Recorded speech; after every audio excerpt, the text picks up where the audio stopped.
ఉప్పల నరసింహల గారి యాదిలో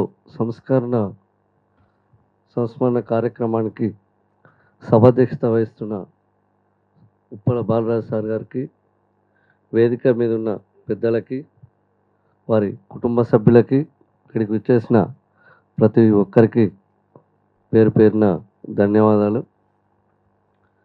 సాహితీవేత్తలు అంటే నా అనుభవంలో ఒక 2 రకాలు ఉంటారు. ఒకడేమో రాసుకుంటూ వెళ్ళిపోతారు, అది అందరికీ అర్థం కాదు. ఒకరేమో అందరికి అర్థమయ్యే విధంగా రాస్తారు, ఆ కోవా జర్నలిస్ట్. నేను బ్యాక్గ్రౌండ్ జర్నలిస్ట్ కాబట్టి జర్నలిజంలో ప్రాథమికంగా అందరికీ అర్థమయ్యే విధంగా రాయాలనేది అప్పుడు నేర్చుకున్నది. జర్నలిస్ట్ కమ్ సాహితీవేత్త ఉండడం వల్ల ఆ రోజుల్లోనే 42 పుస్తకాలు రాయడం, అవి ప్రచురించడం చాలా గొప్ప వ్యక్తిత్వము, గొప్ప రచన అని మనం ఈ సందర్భంగా చెప్పొచ్చు.